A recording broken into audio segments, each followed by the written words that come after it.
Hello friends, स्वागत है आपका हमारे चैनल झारखंड स्टडी 99 पर। फ्रेंड्स, आज के क्लास में हम लोग थ्योरी क्लास करेंगे और हमारा जो होगा क्लास 4 होगा। क्लास 4 पर हम लोग भाषा की परिभाषा पढ़ेंगे और इसमें जो और भी आगे है उन सभी को पढ़ेंगे।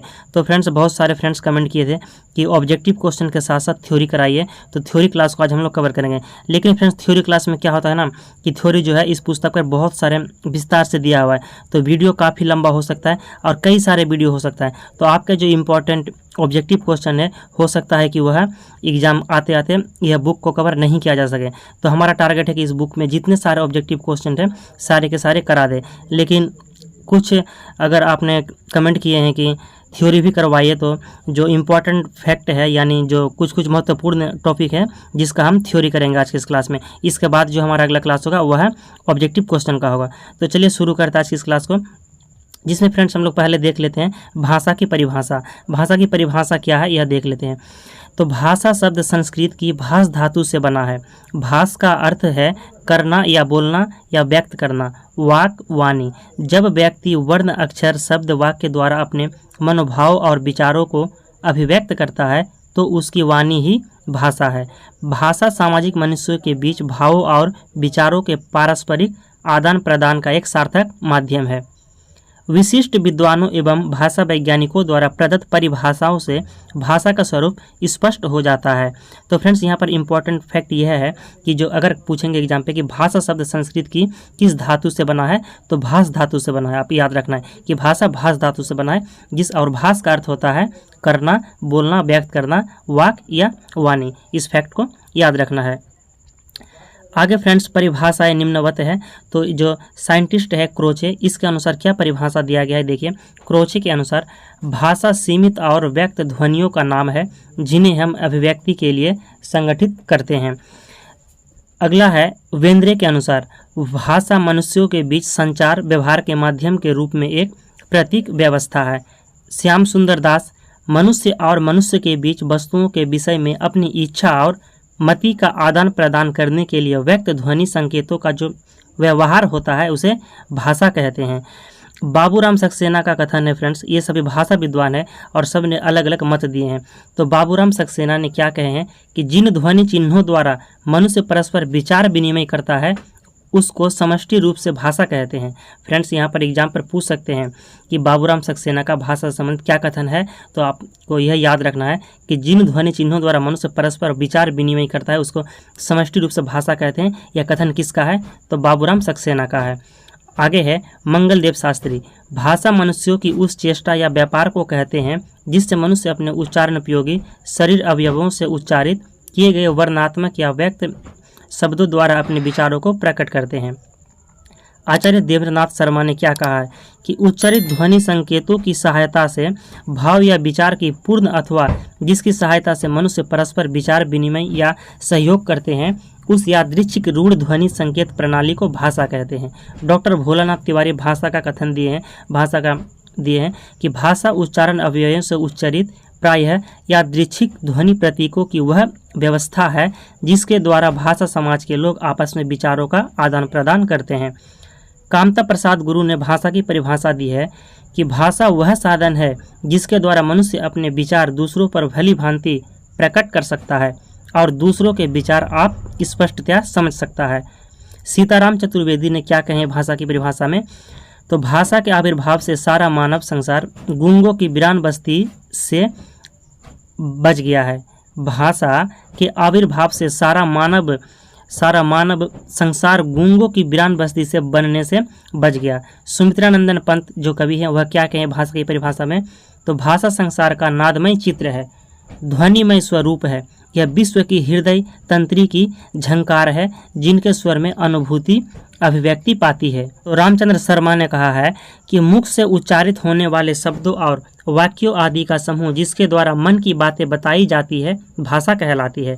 जेसपर्सन ने क्या कहा है, जेसपर्सन भाषा का सार मानवीय गतिविधि है जो मानवीय कार्यों को समझने में सहायता करती है। और हमारे जो प्लेटो महोदय है, तो प्लेटो महोदय क्या कहें भाषा की परिभाषा में, तो भाषा आत्मा की मूक या अध्वन्यात्मक बातचीत है। फ्रेंड्स, एग्जाम पर सवाल आपके इस तरह पूछे जाएंगे कि भाषा की परिभाषा के संबंध में यह कथन किसका है? दे देंगे एग्जाम्पल कि भाषा आत्मा की मूक या अध्वन्यात्मक बातचीत है। यह किसका कथन है? ऑप्शन पर रहेंगे जिसपर्सन, प्लेटो, भर्तृहरि या हेनरी। तो आपको एग्जाम्पल प्लेटो मारना, यानी प्लेटो ये इंपॉर्टेंट है, तो प्लेटो का क्या हो जाएंगे? तो भाषा आत्मा की मूक या अध्वन्यात्मक बातचीत है, यह कथन प्लेटो का है। भर्तृहरि महोदय ने क्या कहें भाषा की परिभाषा के संबंध में? तो भाषा दो व्यक्तियों के मध्य विचारों के आदान प्रदान का माध्यम है। हेनरी महोदय कहे हैं कि expression of thought bye means of speech sound. यह किसका कथन है? Expression of thoughts bye means of speech sound. तो यह हेनरी महोदय का कथन है। वासुदेव का कथन है कि भाषा वह साधन है जिससे हम अपने मन के भाव दूसरों पर प्रकट करते हैं। वस्तुतः यह मन के भाव प्रकट करने का ढंग या प्रकार मात्र है। उपर्युक्त परिभाषाओं से स्पष्ट होता है कि समेकित शब्दों का समूह ही भाषा है, जो सामाजिक मनुष्य के भावों और विचारों के पारस्परिक आदान प्रदान का माध्यम है। इनमें से कुछ परिभाषाएं अर्थ को स्पष्ट करती है और कुछ स्वरूप को। निष्कर्षतः भाषा विचारों की अभिव्यक्ति से मानव द्वारा प्रयुक्त वह सभी साधनों, चिन्हों, ध्वनि संकेतों आदि का समावेशन है। भाषा की उत्पत्ति संबंधी सिद्धांत।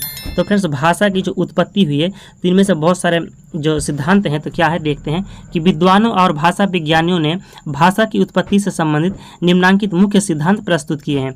तो जो है दैवीय सिद्धांत है, सांकेतिक उत्पत्तिवाद, डिंग डांगवाद, अनुकरण मूलकतावाद, प्रतीकवाद, संपर्क सिद्धांत।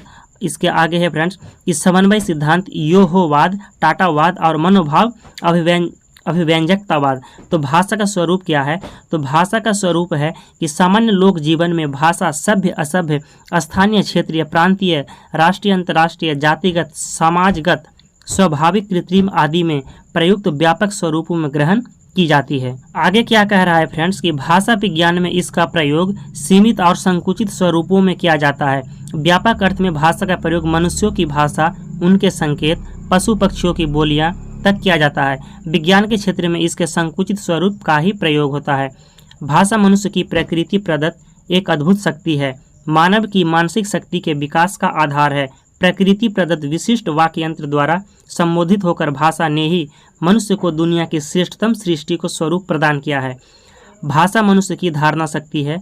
विचारों का एकत्र किया हुआ लिखित रूप मानव जीवन को नितन नवीन विकास प्रदान करने वाला होता है। इसका उन्नत अवनत स्वरूप राष्ट्रीय, अंतर्राष्ट्रीय उन्नति अवनति का प्रतिबिंब है। भाषा का स्वरूप स्थान, जलवायु और सभ्यता के से प्रभावित होता है। शब्दों और वाक्यों के उच्चारण से भिन्नता इन्हीं कारकों की देन है। सभ्यता का विकास नए नए शब्द प्रदान कर इसके स्वरूप को बढ़ाता है। वही दूसरी ओर जातियों की अवनति वाचक शब्दों को लुप्त कर इसके स्वरूप को संकुचित कर देता है। शिक्षित, अशिक्षित, मूर्ख और ज्ञानी, ग्रामीण और शहरी लोगों के बीच भाषा का स्वरूप भेदयुक्त होकर बोलियों को जन्म देता है और भाषा स्वरूप का नया कलेवर सामने आता रहता है। यही भाषा और भाषा स्वरूप की जीवंतता भी है। विश्व भर में लगभग 3000 भाषाएं बोली जाती है। इस चीज़ को याद रखना है फ्रेंड्स कि विश्व भर में लगभग कितनी भाषाएं बोली जाती है? तो 3000 भाषाएं बोली जाती है। भारतीय भाषाओं में सबसे प्राचीन रूप ऋग्वेद संहिता में प्राप्त होता है। भारत की प्रथम देश भाषा पाली है। भारत की प्रथम देश भाषा क्या है? एग्जाम पर कई बार आ चुके हैं फ्रेंड्स, और यह एग्जाम पर भी अवश्य आएंगे कि भारत की प्रथम देश भाषा क्या है? तो पाली है, जो लौकिक संस्कृत से पैदा होकर पुरानी प्राकृत कहलाती है। भारतीय भाषाओं का प्रथम सर्वेक्षण जॉर्ज ग्रियर्सन ने सन 1894 ईस्वी में किया है। भाषाओं का प्रथम सर्वेक्षण किसने किया है? तो जॉर्ज ग्रियर्सन ने किया है। कब किया है? तो 1894 ईस्वी में किया है। याद रखना है कि भाषा का सर्वप्रथम सर्वेक्षण जॉर्ज ग्रियर्सन ने किया है 1894 में। उनकी सर्वेक्षण पुस्तक का नाम ए लिंग्विस्टिक सर्वे ऑफ इंडिया है। डॉक्टर ग्रियर्सन के अनुसार 179 भाषाएं हैं तथा 544 बोलियां हैं। इस चीज़ को याद रखना है कि डॉक्टर ग्रियर्सन के अनुसार कितनी भाषाएं हैं? तो 179 भाषाएं हैं और 544 बोलियां हैं। बोलियां की संख्या 544 है। भाषा के प्रकार, भाषा के 2 प्रकार यानी रूप हैं। तो क्या क्या है? मौखिक भाषा और लिखित भाषा। भाषा के 2 रूप याद रखना है, मौखिक भाषा और लिखित भाषा। मौखिक भाषा की आधारभूत इकाई ध्वनि है। मौखिक भाषा की आधारभूत इकाई क्या है? तो ध्वनि है। फ्रेंड्स, जब ऑब्जेक्टिव क्वेश्चन पढ़ेंगे तो आपके क्वेश्चन पर यह सवाल रहेंगे कि मौखिक भाषा की आधारभूत इकाई क्या है, तो ध्वनि है, इसे याद रखना है। लिखित भाषा की आधारभूत इकाई वर्ण है। भाषा के अंग या अवयव, भाषा के 3 अंग होते हैं। भाषा के कितने अंग होते हैं? 3 अंग होते हैं, ध्वनि, वाक्य और अर्थ। भाषा के आधार, भाषा के 2 आधार होते हैं, मानसिक आधार और भौतिक आधार। मानसिक आधार किसे कहते हैं फ्रेंड्स? तो मानसिक आधार अपने भाव या विचार को अभिव्यक्त करने के लिए वक्ता द्वारा भाषा का प्रयोग मानसिक आधार है। मानसिक आधार अभिव्यक्ति का माध्यम है। भौतिक आधार क्या है? तो वक्ता के भाव विचार का श्रोता द्वारा ग्रहण किया जाना भाषा का भौतिक आधार है, यह अभिव्यक्ति का साधन है। आगे है फ्रेंड्स कि उपर्युक्त दोनों आधारों से भाषा का गठन होता है। मानसिक आधार को आंतरिक भाषा और भौतिक आधार को बाह्य भाषा कहा जाता है। भाषा की प्रकृति, भाषा के अपने आंतरिक गुण या स्वभाव को भाषा की प्रकृति कहते हैं। विद्वानों ने भाषा की प्रकृति को 2 समूह में निर्धारित किया है, रचना समूह और स्वभावगत समूह। रचना समूह में ध्वनि प्रतीकों अर्थात वर्णों और अक्षरों का उच्चारित होना, उनका निश्चित प्रतीकात्मक ऐच्छिक भाव संबंध, क्रमबद्धता, रूप सुव्यवस्थित होना आदि का समावेश है। स्वभावगत समूह में भाषा का अर्जित और अनुकूल होना, सामाजिकता, परिवर्तनशीलता, सारलय, प्रियता, विकासोन्मुखता, विविधता, रूपता एवं रचना स्वतंत्र आदि को समाहित किया जा सकता है। भाषा नदी जल सहज सदा प्रभावमान है। नदी धरातल की बनावट के अनुरूप अपने स्वरूप को ग्रहण करती है, चलती है, और भाषा भी देश काल एवं सामाजिक परिस्थितियों के अनुरूप अपना स्वरूप विकास करती चलती है। भाषा की समेकित प्रकृति का विवरण निम्न बिंदुओं के आलोक में प्रस्तुत किया जा सकता है। भाषा एक पद्धति है। भाषा स्वेच्छागत ध्वनियों की समष्टि है। इसमें सांकेतिक ध्वनियों का प्रयोग होता है। भाषा में अनुकूलन की प्रधानता होती है। भाषा सतत परिवर्तनशील है। भाषा अर्जित की जाती है। भाषा सहज एवं स्वाभाविक क्रिया है। भाषा परंपरागत गुण है। यह अनेकता में साथ एकता और स्थिरता का संस्थापन करती है। भाषा संयोगात्मक से वियोगात्मक की ओर जाती है। भाषा का मौखिक रूप पहले परिवर्तन होता है। भाषा स्थूलता से सूक्ष्मता की ओर जाती है। भाषा अप्रौढ़ता से प्रौढ़ता की ओर जाती है। भाषा दुरूहता से सरलता की ओर अग्रसर होती है। भाषा की विशेषताएं, तो फ्रेंड्स भाषा की क्या क्या विशेषता हैं? फ्रेंड्स यह थ्योरी क्लास है और इसको विस्तार से अगर पढ़ेंगे तो जाहिर सी बात है कि वीडियो काफ़ी लंबा होगा, तो आपको धैर्य बनाकर क्लास देखना है और हम थोड़ा स्पीड में क्लास पढ़ें ताकि जल्दी से क्लास खत्म हो जाए। तो अब भाषा क्या क्या विशेषताएं हैं देख लेते हैं। इससे पहले फ्रेंड्स अगर अभी तक आपने हमारे वीडियो को लाइक नहीं किया तो लाइक जरूर कीजिएगा और चैनल पर हैं तो सब्सक्राइब कीजिएगा। चलिए आगे चलते हैं कि भाषा की प्रमुख विशेषताएं निम्नलिखित है। भाषा प्रतीकात्मक होती है। भाषा ध्वनिमय होती है। भाषा का संबंध मनुष्य से होता है। भाषा परिवर्तनशील है। भाषा का क्षेत्रीय सीमा होती है। भाषा सरलता एवं प्रौढ़ता की दिशा में सतत गतिशील होती है। समाज के सांस्कृतिक विकास एवं पतन के साथ भाषा के विकास एवं पतन भी सीधे जुड़े हुए होते हैं। भाषा के रूप, भाषा के मुख्यतः निम्नलिखित 3 रूप है। भाषा कितने रूप है? 3 रूप है, बोलियां, परिनिष्ठित भाषा और राष्ट्रभाषा। अब बोलियां किसे कहते हैं? तो भाषा के जिन रूपों का प्रयोग साधारण जनता अपने समूह या घरों में करती है उसे बोली कहते हैं। भारत में बोलियों की कुल संख्या 650 है। भारत में बोलियों की कुल संख्या कितनी है? 650 है। इस पॉइंट को याद रखना है। कुछ याद रहे चाहे नहीं, लेकिन जो इंपॉर्टेंट पॉइंट है उसे याद रखना है कि भारत में बोलियों की संख्या कितनी है? तो 650 है। परिनिष्ठित भाषा, किसी बोली को जब व्याकरण से परिष्कृत किया जाता है तब वह परिनिष्ठित भाषा बन जाती है। जब उसे हम व्याकरण से परिष्कृत करेंगे, व्याकरण के द्वारा शुद्ध करके कहेंगे तो वह परिनिष्ठित भाषा बन जाती है। राष्ट्रभाषा, तो देश की परिनिष्ठित भाषा जब व्यापक रूप से बहुसंख्यक जनता द्वारा व्यवहार में ग्रहण कर ली जाती है और जब आगे चलकर राजनीतिक और सामाजिक शक्ति का आधार प्राप्त कर लेती है तब वह राष्ट्रभाषा का स्थान पा लेती है। खड़ी हिंदी भारत की राष्ट्रभाषा बन चुकी है। अब भाषा की उत्पत्ति, तो भाषा की उत्पत्ति कैसे हुई है इसे देख लेते हैं। तो भाषा की उत्पत्ति, जब हम भाषा पर विचार करने चलते हैं तो स्वभावतः पहला प्रश्न यह उठता है कि भाषा की उत्पत्ति कैसे हुई। इस प्रश्न पर विचार अत्यंत प्राचीन काल से होता आया है, पर अब भाषा विज्ञानवेत्ता इस प्रश्न को भाषा विज्ञान के क्षेत्र का नहीं मानते। कोई इसे मानव विज्ञान के क्षेत्र का मानता है तो कोई प्राचीन इतिहास का। कुछ लोग ऐसे भी हैं जो कहते हैं कि भाषा विज्ञान एक विज्ञान है, अतः इसके अंतर्गत विचारणीय विषय केवल वे हो सकते हैं जिन पर विचार करने के लिए मनोवैज्ञानिक और ठोस आधार हो। किंतु भाषा की उत्पत्ति जो कदाचित लाखों वर्ष पूर्व हुई थी, पर विचार करने के लिए ऐसे आधार का अभाव है। केवल अनुमान ही किया जा सकता है, अतएव यह भाषा विज्ञान का अंग नहीं माना जा सकता। इन्हीं सब बातों के कारण अब से लगभग सवा सदी पूर्व 1866 ईस्वी में जब पेरिस के भाषा विज्ञान परिषद की स्थापना की गई तो संस्थापकों ने परिषद के परिनियमों में स्पष्ट शब्दों में भाषा की उत्पत्ति पर विचार आदि करने का प्रतिबंध लगा दिया और इस प्रश्न को सदा सर्वदा के लिए भाषा विज्ञान से निकाल देने का प्रयास किया। उसके बाद भी अन्य अनेक विद्वानों ने इस प्रकार के मत व्यक्त किए और आज तो प्रायः सभी मूर्धन्य विद्वान इस संबंध में एकमत से हैं कि इस प्रश्न का स्थान भाषा विज्ञान में नहीं है। किंतु इस प्रतिबंध और अपेक्षा के बावजूद भी इन बीच के वर्षों में यह प्रश्न बार बार उठाया गया है और यह कहना भी अनुचित न होगा कि केवल उठाया गया है, अपितु प्रायः हर दशक में इस संबंध में एक दो नए सिद्धांत या पुराने सिद्धांतों की नवीन व्याख्याएं हमारे समक्ष रखी गई है। जब भाषा का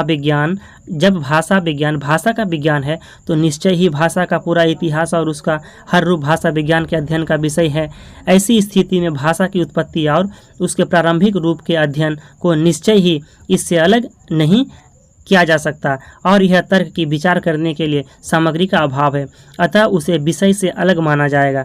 कोई तर्क नहीं है, विचार करते रहने से तो संभव है इस दिशा में हम कुछ आगे बढ़ते रहें जैसा कि मनोविज्ञानवेत्ता तथा मानव विज्ञानविद कर रहे हैं, किंतु छोड़ देने पर तो यह प्रश्न जहाँ का तहाँ ही पड़ा रह जाएगा। तो फ्रेंड्स, भाषा का विकास कैसे हुआ, तो इसको इतना ही पॉइंट देखेंगे फ्रेंड्स कि भाषा का विकास में जो ये है इतना ही पॉइंट को कवर करेंगे, क्योंकि फ्रेंड्स यह काफ़ी कई सारे मतलब पेज पर यह विस्तार से दिया हुआ है, तो यह वीडियो काफ़ी लंबा हो सकता है, कई सारे क्लास हो सकता है, तो फिर हम जो इम्पोर्टेंट ऑब्जेक्टिव क्वेश्चन है उससे फिर अनभिज्ञ रह जाएंगे। इसलिए इस थ्योरी क्लास को यहीं पर समाप्त करेंगे और हमारा जो अगला क्लास होगा वह ऑब्जेक्टिव क्वेश्चन का होगा। इसी से रिलेटेड ऑब्जेक्टिव क्वेश्चन रहेंगे, तो आपको घबराने की बात नहीं कि आपका प्रश्न छूट जाएंगे।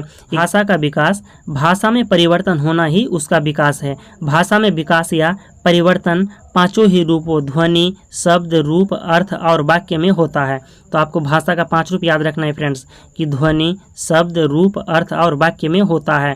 ध्वनि, लोप, आगम, विपर्यय, परिवर्तन आदि रूप, रामस्य राम का, वाक्य, शब्द क्रम, अन्वय आदि शब्द, पुरोन का लोप और नए का आना ही यह भाषा विकास के संबंध में संबंधित कार्य है। तो फ्रेंड्स, इस क्लास को यहीं पर समाप्त करते हैं। अगर आपको वीडियो पसंद आया है फ्रेंड्स तो लाइक ज़रूर कीजिए, क्योंकि वीडियो काफ़ी तो लंबा हो चुका है। अब फिर भी अगर आपको क्लास पसंद है तो लाइक जरूर कीजिए और चैनल पे है तो सब्सक्राइब जरूर कीजिएगा। अब मिलते हैं नेक्स्ट क्लास में इस क्लास के पार्ट 2 को लेकर, और उसमें हम ऑब्जेक्टिव क्वेश्चन को कवर करेंगे, जितने भी इंपॉर्टेंट ऑब्जेक्टिव क्वेश्चन बनते हैं। और फ्रेंड्स, ये अगर आप पुस्तक से सारे ऑब्जेक्टिव क्वेश्चन सॉल्व करते हैं तो आपके एग्जाम पे एक भी सवाल नहीं